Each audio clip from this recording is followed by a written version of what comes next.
Hi crafty friends, I'm Tricia Morris from Club Scrap and welcome to my warehouse based in Neenah, Wisconsin. We are here for a night of loving handmade books. I have a collection called Lovebirds. It's really adorable, and from that one collection, which is actually a page kit designed to make 8 12 by 12 pages, we are going to go another route tonight and turn it into a glue-free book. So this is the 5 by 7 glue-free book that we're going to make, and basically what's glue-free about it is everything to do with the assembly of the cover. The pages themselves actually get linked together with some adhesive in an accordion style, but this essentially is the glue-free book. Now, as I was transforming our Lovebirds page kit into this book, I realized that mathematically there was potential for a second book to be made. So we're not going to just make one. We're going to make 2, and the other one is a miniature version. It's 3.5 by 5, and it's absolutely adorable and requires very few skills. So you do need a trimmer, and you need your smarticles. We're going to be doing some measuring, but you will be fine. I'll walk you through it. And speaking of, I think if you're going to tackle this project, I recommend watching this. I'll go at a pace that's probably too fast for you, but you'll get the idea of how it all comes together. And then grab your Lovebirds kit. This is on special on my website right now, clubscrap.com. And then you can follow these steps at your very own pace. Let's just go ahead and get started. You'll need 1 Club Scrap page kit, and this time I'm using the adorable Lovebirds collection since this is a nice love theme project. It contains all the ribbons and embellishments that you need, plus all the papers. In addition, you will also need 1 sheet of Club Scrap's folding board. This is a nice archival material, and it's strong, so it's going to make a really nice book cover for us, as well as a guillotine style trimmer. This model by Fiskars is my preferred one that I carry at Club Scrap. I'm also using my infamous accordion pocket file to help us stay organized. I have 4 pockets, A, B, C, and D, that we'll be using to organize all the pieces that we trim. But if you don't have something like this, just plan to use 4 piles. You can label them A, B, C, D with a post-it note if you like. This file just sits right underneath my trimmer to hold it vertically on my work surface, and that way it's easy to access everything as we go. As with almost every Club Scrap project, we'll begin by putting the papers in the order in which we'll be trimming them. So I'm starting with this folding board. I'm just going to put that on top of my trimmer.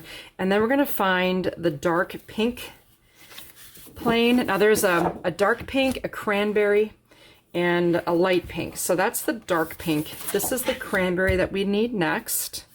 Then 1 sheet of blue. All of this is right in this Lovebirds kit.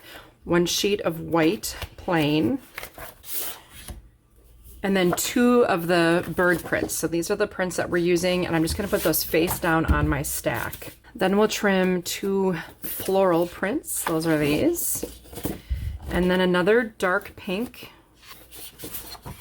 Then the light pink, which is very, very pale.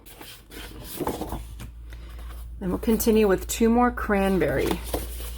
That's this really deep red. It's beautiful.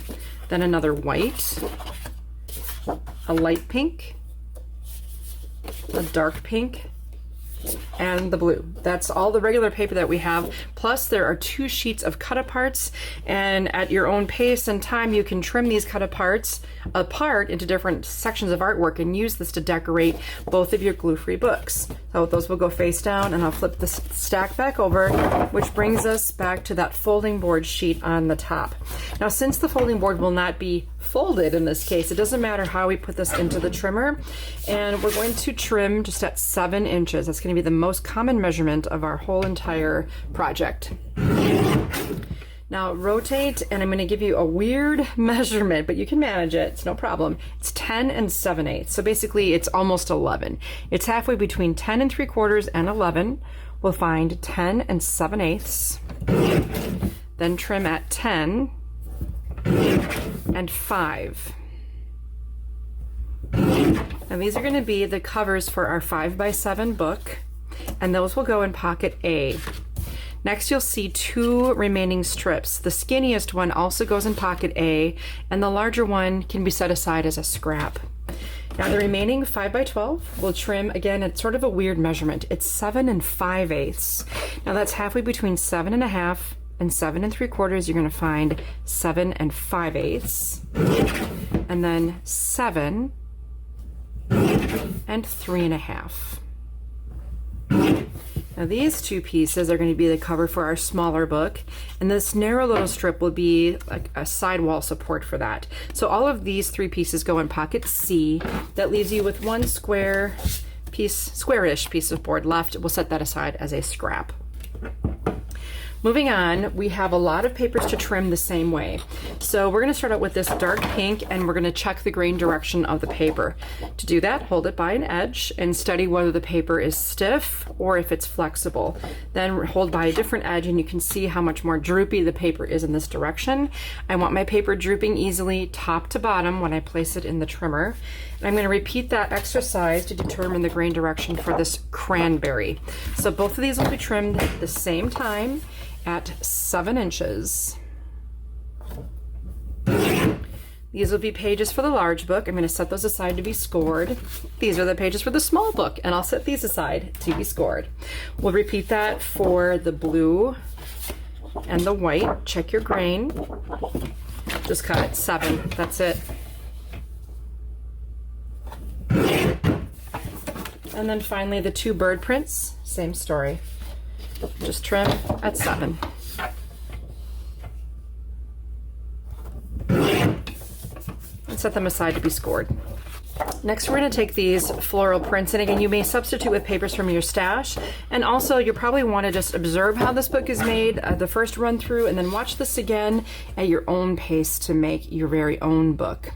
All right, so this is trimmed at 7. Once again, more inside pages, so I'll set those aside to be scored. This remaining 5 by 12, I'm going to trim at 6 3/4, and then rotate the piece I just created and cut at 4 3/4. This will go in pocket B. It's a map for our outside cover. And then these are scraps. And then this piece can be set aside to be scored. Next, we're going to take that dark pink, check the grain, and the light pink, make sure it dips easily top to bottom, and surprise, surprise, we're going to trim this at 7 again. Guess what? This gets scored. This piece will trim at 7, and then rotate and cut at 3 1/2. This will go in pocket C. This is a scrap, and this can go in pocket C as well. Next, 2 cranberry. So grain, once again, every single time the grain goes top to bottom. And I bet you can't guess our first measurement. 7 inches. One more time. This time we're rotating and trimming at 7. This will go in pocket A. We have a 5 by 7 here. One of them can be set aside to be scored, and the other is set aside as a scrap for decorating later. And then we have one more 5 by 12 strip. Let's trim that at 9. This goes in pocket A, and this is a little scrap. Okay, finally we have 4 sheets remaining. We'll place these into the trimmer, and the grain direction does not matter, and it's because we're not going to be folding this paper. We're going to turn these into photo mats, so we'll cut at 10 1/2 and 6 1/4. Rotate, cut at 8 1/2 and 4 1/4. These 2 sets of pieces that are the same size go in pocket B, and this can be set aside as a scrap. There's another longer strip here. Trim horizontally at 6 1/4, going into pocket B. And then the remaining 2 sections are scraps, but we can definitely use those. I have 2 more pieces left, the dark pink and the blue, and we're going to cut them the same way. So 10 1/2, 6 1/4, rotate, 8 1/2, 4 1/4. So I've got 4 more photo mats here. These are 4 1/4 by 6 1/4, so you can just slap a 4 by 6 on there. Those will go with the others in pocket B. This is a scrap. This remaining strip will cut at 6 1/4. This will go in pocket B again, and the remaining pieces are scraps. As I mentioned before, the remaining 2 sheets that we have from our kit are all decorative elements that we can cut apart at our own time to decorate our book. So I'll just set these aside for now and grab my score pal. Once you sort through all of the pieces of paper you've trimmed, you will find a whole bunch of sheets that are all the same size at 7 by 12. We'll score these at 5 and then flip bottom to top and score at 10. So again, one shot, you're going to score horizontally at 5, flip, and score at 10. That's all there is to it. Do the same thing for all the rest of the sheets in the stack.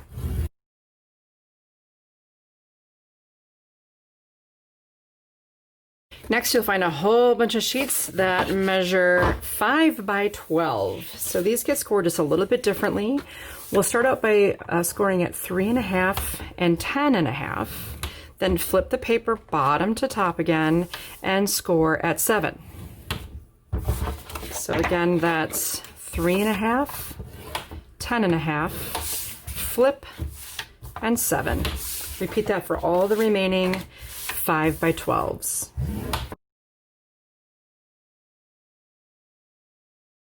As far as filing goes, these larger pieces, the 5 by 12s can go in pocket D, and just put them at an angle because they're too wide for the folder.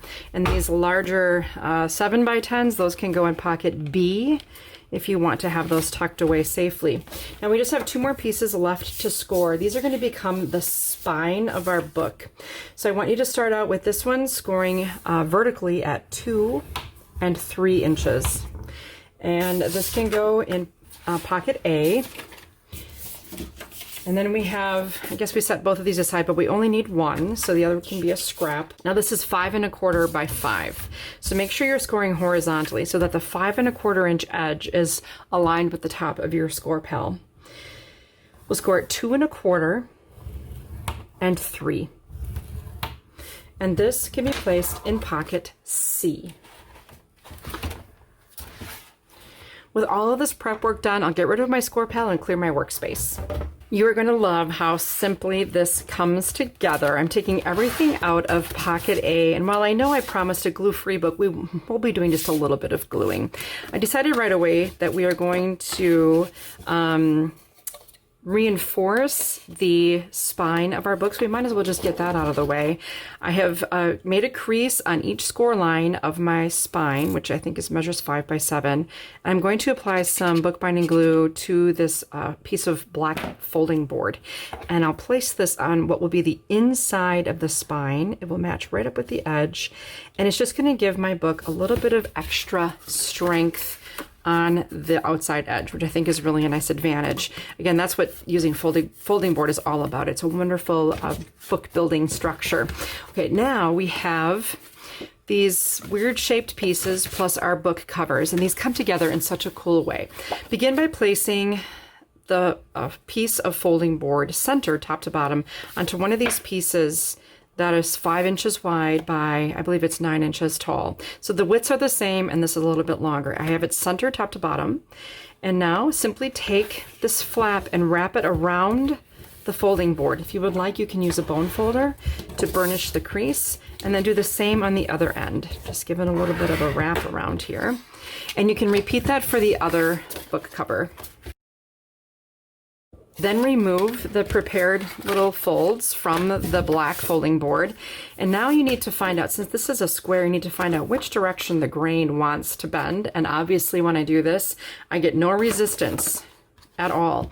So I want to center my cover onto the paper so the paper will bend in the direction it's about to be folded. So if you just center that up nicely, and each of these flaps becomes a tab just by simply wrapping it around the cover. Repeat that for the other cover. Okay, with that completed, we just need to make one little snip with our scissors. This is the one that's tall and has the narrow tabs. We're going to make a little slit or a little dart that just brings the paper, from here about to that fold line. We're just gonna bring it in just a little bit so we have a little bit of an easier time with final assembly here. So here we go. This is how it works. The cover has been wrapped with this piece of paper. We have these long flaps, right? And between the cover and the folding board, there is a slot. What you can do is take the second piece, make sure it's covering the exposed board, and slide it into the slot created by the other cover, okay? Then turn to the other side. This is the end that has the tapered corners you created. And we're going to shove that down into that little slot between the folding board and the outer wrap. And look, our book board is covered on all sides with just 2 sheets of paper and no glue. Isn't that neat? So once again, I'll take the other cover and repeat the process by adding my little darts so that I can easily slide this in. So here I have my piece with the long flaps in place. I'll take my square tipped flap, slide it in to the slot between the folding board and the cover paper, making sure this is wrapping around to the unfinished or uncovered side of the board. And all I have left to do is take this taper tab and shove it down into the slot. It takes a little bit of force, especially working with a heavier cardstock, but once that's done, it's a really nice looking cover. So basically what will happen is after we prepare inside pages, this piece will become the spine, and you may be able to get it in there, but one thing I would suggest is a similar type of tapering from the end to the fold line, just a tiny little dart out of that, so you can easily feed this into the slots on the book cover. So again, just stopping right at that score line. And when I want to finish creating my book, this can slide in here, and this slides in here, and now I have a complete book cover. Again, the only glue I used was to reinforce the spine to make it a little bit stronger. Otherwise, this is a completely glue-free book. Next, I'm going to take everything out of pocket B. This will be the inside pages for the book cover that we just created. Plus, we have 2 mats. Now, if you look, these pattern papers are designed to fit perfectly right onto the outside cover of our book to create a really nice finishing touch. So just you know that's where those are headed. These other pieces are mats for the inside pages. Again, these are trimmed to 4 1/4 by 6 1/4 so that you simply just slap a photo on top, no trimming or cropping required. Here are all of those inside pages we prepared.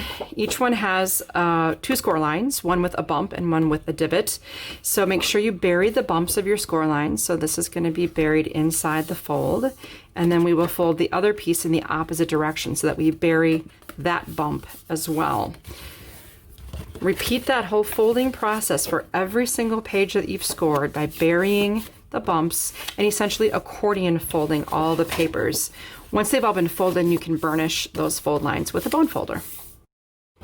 You can place them all on your tabletop, maybe cover the paper with a sheet of your instructions that prevents the paper from getting marred in any way by the heavy scoring. And notice how I just successfully burnished all those folds in 1 or 2 swipes. Big time saving tip.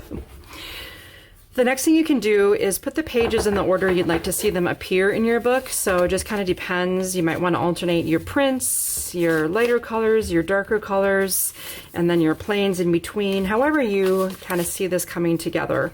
All of these pages, once sorted, will be linked together in the same way. So I have my assembly plan all laid out here, and you can do the same for yourself. And you can completely decide how you want these pages ordered and where you want the tabs located.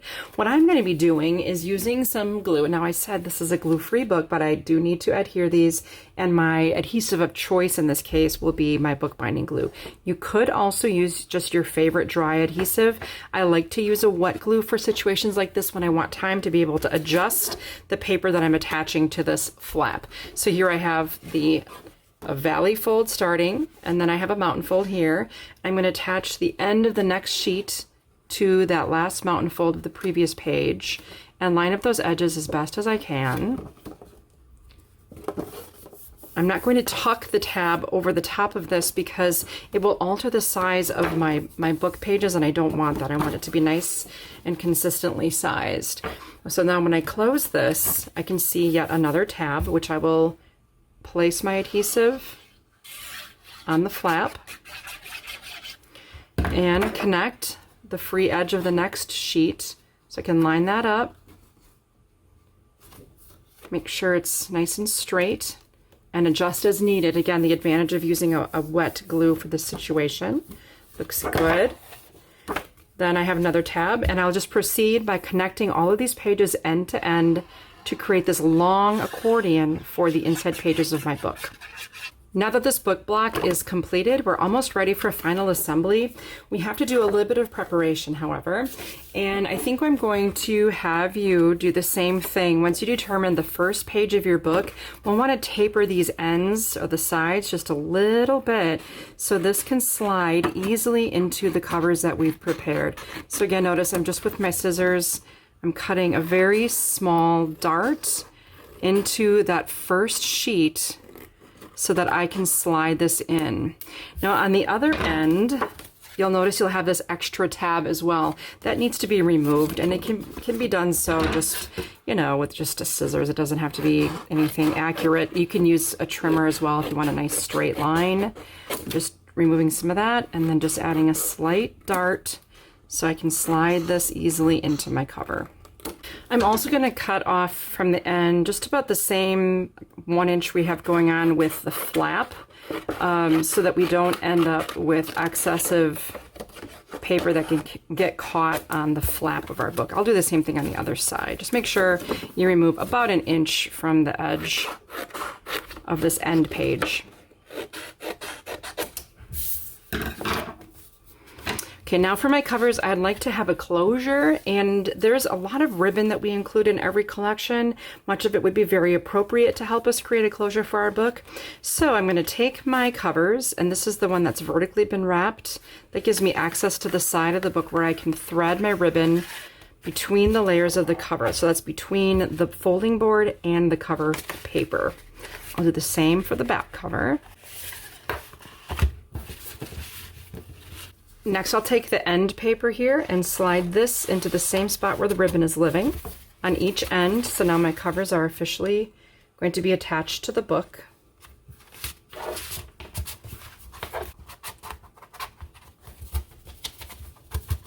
There we go. Now for the spine, the ribbon will be totally adjustable. I'm going to pull some of the ribbon out so that I can get the spine in between the ribbon, and also just thread that onto into the slot for my cover.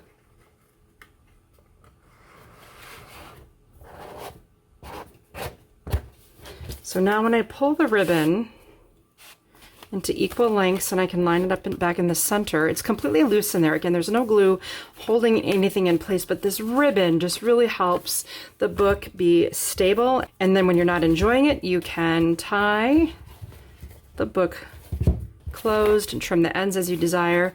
To decorate, I'll just take my standard adhesive and just add some around the perimeter of this printed piece, and I'll place this on the outside front cover. And I can do the same for the back cover. So when you open your little book, it has tons and tons of decorative potential.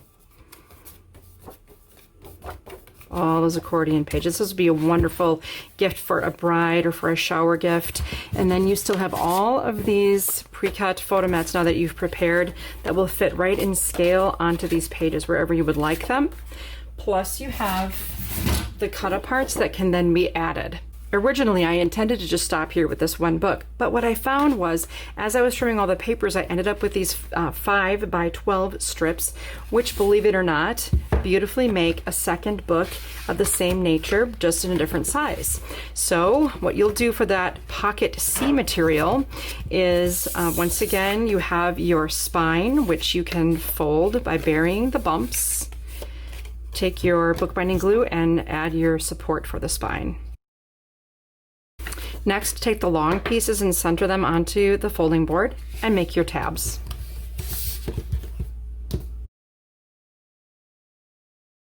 Remove them and take the smaller pieces, check your grain direction, make sure that you're making your tabs in the same direction as the grain. These tabs are a little bit shorter by mathematical necessity. Finally, use scissors to just make darts in one end of these long pieces.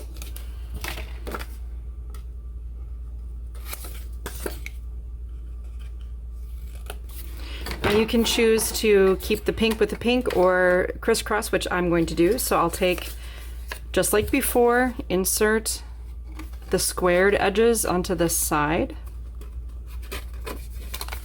cover the exposed board, and then slide the tapered end on the other end.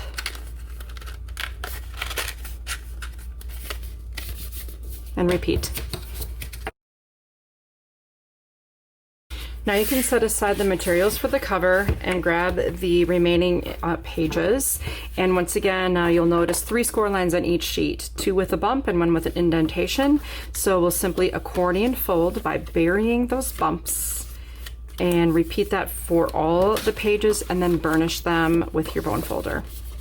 Once all these inside pages have been folded and burnished, then you can just decide how you would like them to link together using the tabs once again as your main connection point. And then you can take your bookbinding glue and connect them end to end.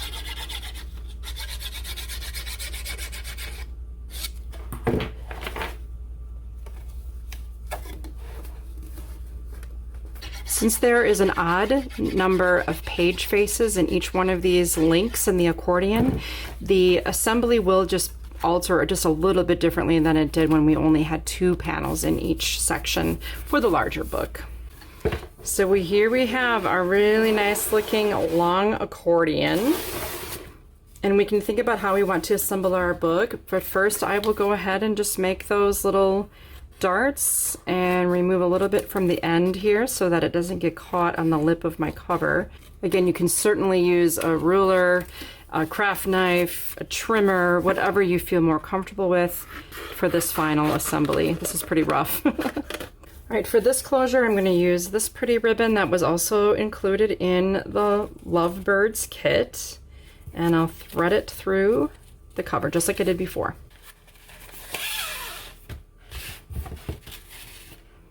Now I'll take my inside pages and slide them into the cover the same way.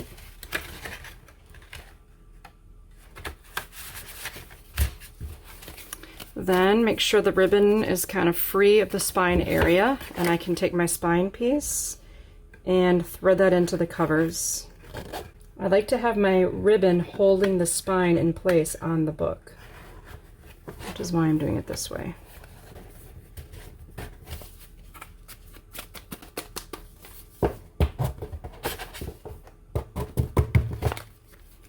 All right, once the spine has been installed, you can then work on centering up the ribbon. And now your book is ready for decorating.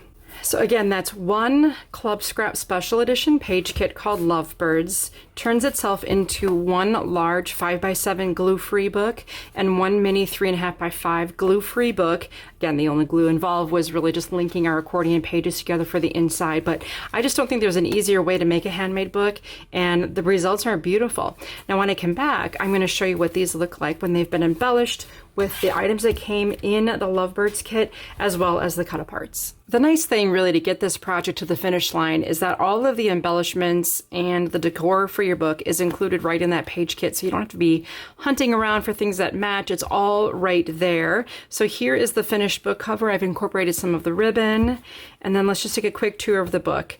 The photo mats that we created were added, and really it's just ready for pictures. I've used the washi tape, all the border strips from the cut-aparts, the little brad and the little flower sequin, just all the things, all the little details that finish this off so beautifully. And nary a scrap of this collection was left, but I did use what was left from after the 5x7 book was done to fully embellish that little 3.5x5. Isn't that just the cutest thing ever?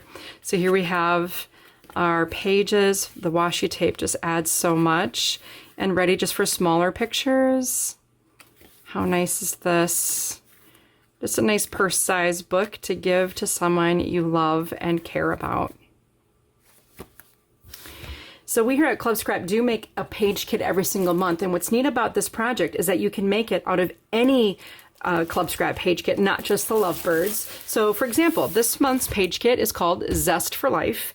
It's released in January, so it just started shipping to our members all over the world. And this fun set is all about citrus and zest and, you know, lemons and limes and oranges. So I went ahead and transformed this particular kit into the 5x7 glue-free book, and I decorated it with the cut-aparts, ribbons, and everything else that comes in this collection. Isn't that a fun book? So just by changing up the kit, you have a completely different look, even though you're following the same basic instructions. And then of course, there's the miniature version of this book as well, with the beautiful ribbons. This is a silk ribbon that was included in the kit. And all of those little cut-aparts just really finish it off perfectly. This would be wonderful to just summarize a cute little vacation maybe that you took. Remember those? Remember when we went on vacations to places that were sunny and warm? Those were the days. Now, I did mention that we have a subscription to a page kit. We also have a card kit, and the subscription is just $21.95 a month. There's no minimum time obligation. It's my job to earn your loyalty. So I'd love to have you join us, and if you do and use code GLUEFREE within the next week, I'm going to give you the kit to make your very own accordion pocket file. Since this is such a critical component to your success with my method of scrapbooking, I think this would be a great way to welcome you to the club. If you're not quite ready to join, but you still would like to shop, non-members are welcome to shop anytime. So again, if you use code GLUEFREE at checkout and your order's over $50, your shipping will be free. So I hope you had fun learning about this glue-free book and learning a little bit more about the method that we use to make sure that you don't have any scraps in your scrapbooking. I look forward to seeing you again soon. Thanks for joining me.